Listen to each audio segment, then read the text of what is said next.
Assalamualaikum warahmatullahi wabarakatuh. Halo semuanya, selamat pagi. Perkenalkan, kami dari kelompok 4 yang beranggotakan saya, Nabil Maharani. Saya, Sofia Apriliani Gafari. Saya Aditya Febriansyah. Tujuan kami adalah untuk memaparkan cerita sejarah tentang Perang Bubat. Nah, baik, langsung saja kepada pemaparan yang akan disampaikan oleh kelompok kami. Perang Bubat adalah perang besar yang terjadi antara Kerajaan Majapahit dengan Kerajaan Sunda Galuh. Perang Bubat juga merupakan akhir kekuasaan dari Mahapati Kerajaan Majapahit, yaitu Mahapati Gajah Mada. Perang Bubat bisa terjadi karena ambisi dari Mahapati Gajah Mada yang ingin menaklukkan Kerajaan Sunda Galuh dan juga Kerajaan Sunda Pakuan ke dalam pangkuan Kerajaan Majapahit. Perang ini terjadi di alun-alun Bubat di bagian utara Trowulan di Jawa Timur. Perang Bubat terjadi pada tahun 1257 pada tahun Saka ataupun 1357 pada tahun Masehi. Awalnya, raja dari Kerajaan Majapahit yaitu Hayam Wuruk ingin meminang putri dari Kerajaan Sunda Galuh yaitu Putri Diah Pitaloka Citrasemi. Awalnya, pinangan ini murni karena Raja Hayam Wuruk ini jatuh cinta kepada putri Kerajaan Sunda Galuh tersebut.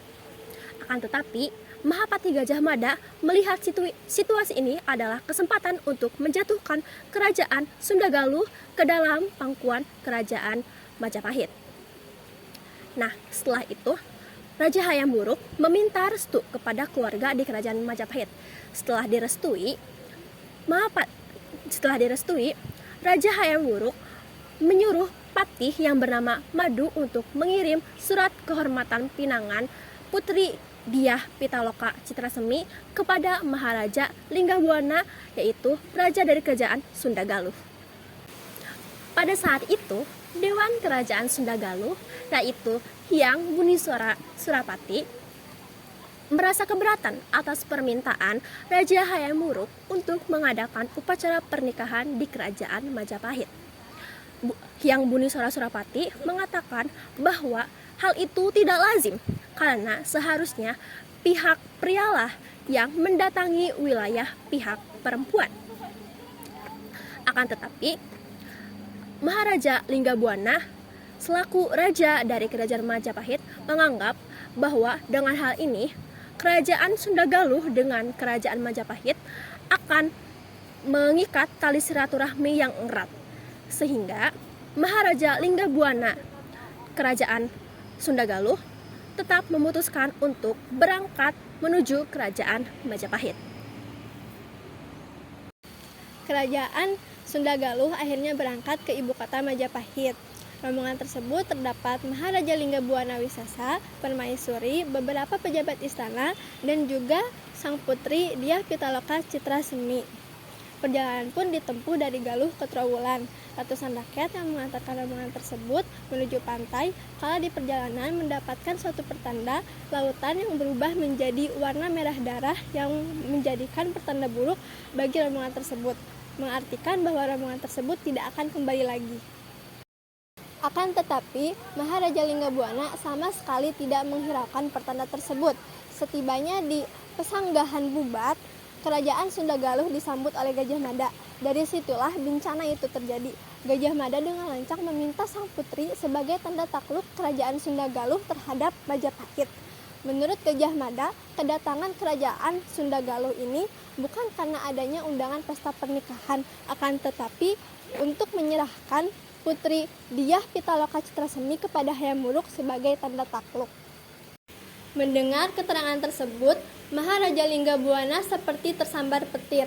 Harga dirinya diinjak-injak. Peperangan pun sudah tidak dapat dihindari lagi. Sebenarnya peristiwa tersebut lebih tepat disebut sebagai tragedi berdarah pembantaian pengantin Kerajaan Sunda Galuh oleh prajurit Majapahit ketimbang disebut sebagai peperangan. Dalam peristiwa tersebut, Raja Kerajaan Sunda Galuh, Permaisuri, beberapa pejabat-pejabat kerajaan, serta prajurit kerajaan gugur. Tragisnya, Putri Diah Pitaloka Citrasemi bunuh diri. Akibat dari tragedi pembantaian berdarah terhadap kerajaan Sunda Galuh ini telah sampai kepada rakyat Sunda. Kemudian mereka sangat sedih karena rajanya telah dibunuh dengan cara keji oleh pasukan Majapahit. Setelah Diah Pitaloka meninggal, kemudian Hayam Wuruk meratapi kepergian dari Diah Pitaloka dan ia sangat menyesali apa yang telah diperbuat oleh Gajah Mada. Akibat perang Bubat ini, Hayam Wuruk dan Gajah Mada hubungannya menjadi sangat renggang dan juga oleh para pejabat dan bangsawan Majapahit, Gajah Mada dianggap lancang dan juga gegabah. Perang Bubat menjadi tanda kemerosotan Gajah Mada. Kemudian Hayam Wuruk memberikannya sebuah tanah di Probolinggo yang letaknya jauh dari kerajaan Majapahit. Ini merupakan sebuah cara Hayam Wuruk untuk meminta Gajah Mada berhenti menjadi Mahapati di kerajaan Majapahit.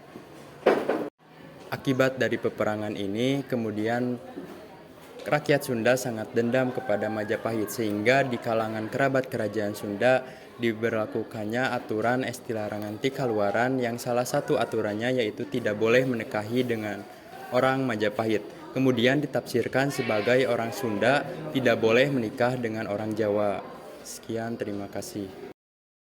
Baik, sekian pemaparan cerita sejarah tentang Perang Bubat oleh kelompok 4. Kami memohon maaf apabila banyak kesalahan kata dalam memaparkan cerita sejarah tersebut. Kami mohon undur diri. Terima kasih. Wassalamualaikum warahmatullahi wabarakatuh.